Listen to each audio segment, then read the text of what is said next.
Bonjour, ici Gennady Babanin et le projet dirigeable de nouvelle génération.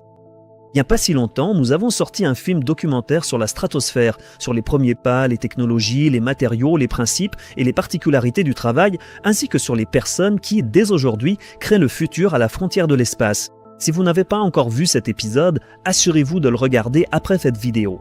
Mais aujourd'hui, j'aimerais détailler davantage le potentiel de l'exploration de la stratosphère et apporter quelques éclaircissements sur l'intérêt que peut représenter ce domaine, tant du point de vue scientifique que du point de vue commercial, et sur les perspectives prometteuses qu'il offre pour l'avenir. Imaginez simplement, vous lancez un ballon et il vous fournit des données comme un véritable appareil en orbite, mais pour 100 fois moins cher. Rien que ça, c'est déjà intéressant, non? Mais avant de commencer, voyons d'abord où se trouve exactement cette fameuse stratosphère et pourquoi elle est si remarquable.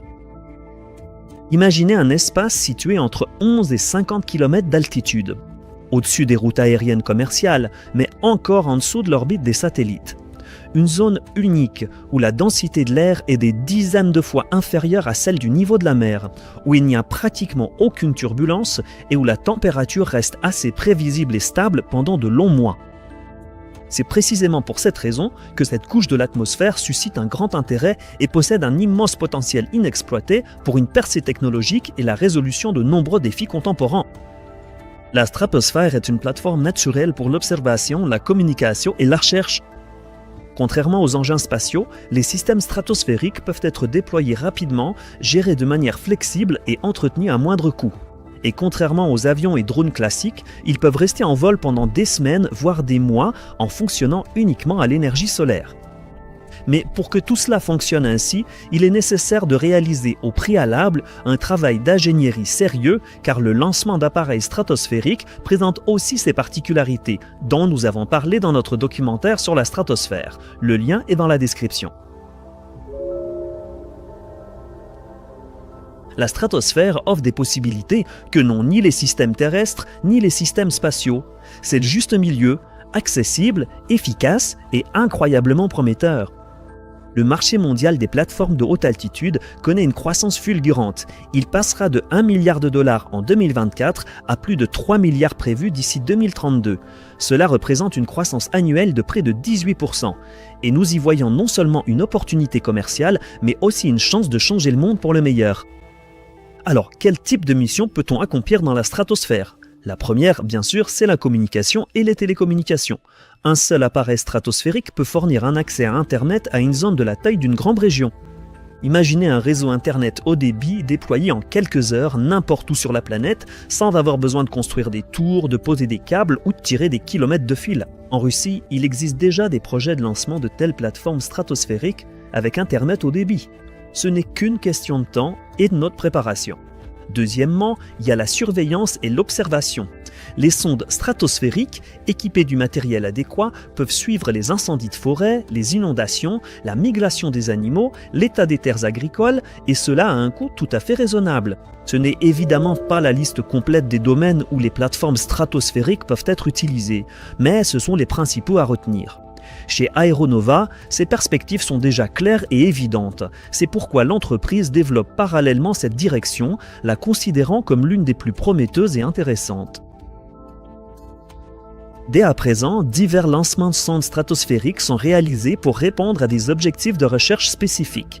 Ces essais permettent non seulement de perfectionner la technologie elle-même, mais aussi d'acquérir une expérience pratique propre.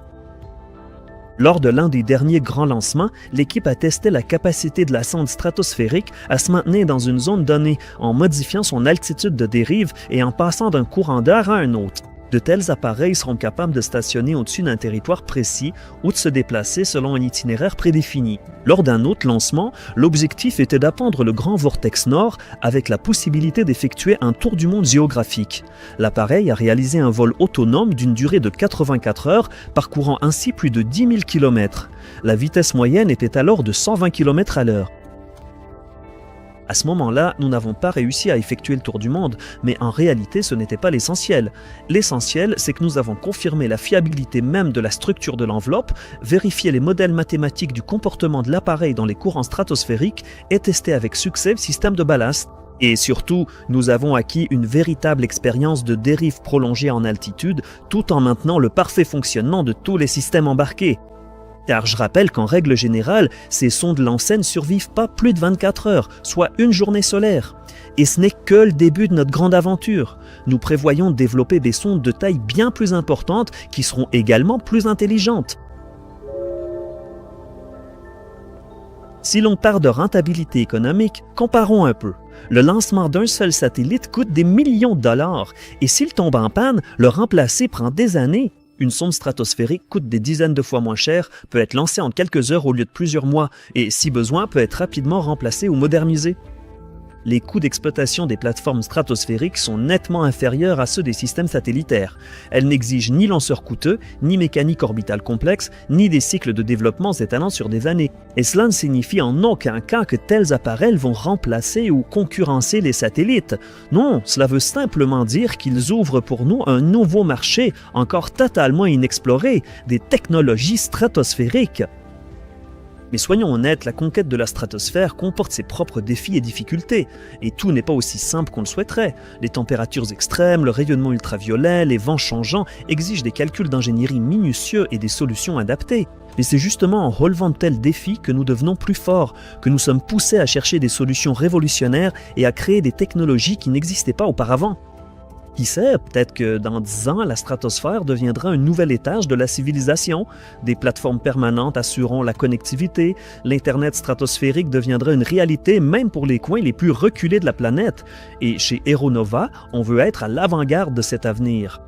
Une équipe d'ingénieurs, de scientifiques et de rêveurs travaille à rendre la stratosphère accessible, utile et sûre. Nous avons une compréhension de l'environnement aérien, une expérience avec les systèmes aérostatiques et une vision de solutions intégrées et complexes. Nous ne créons pas simplement des dispositifs isolés, nous construisons tout un écosystème de technologies stratosphériques. Notre mission est de ramener les dirigeables dans le ciel, et la stratosphère est la suite naturelle de ce chemin.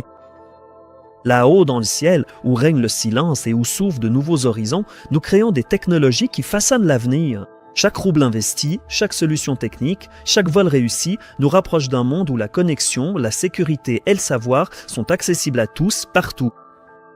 Alors rejoignez-nous, devenez membre d'une équipe qui ne rêve pas seulement de vols dans la stratosphère, mais de la façon dont ces vols vont changer la vie de millions de personnes. La stratosphère nous attend depuis longtemps déjà, et nous sommes prêts à la conquérir. À très bientôt dans les prochains épisodes.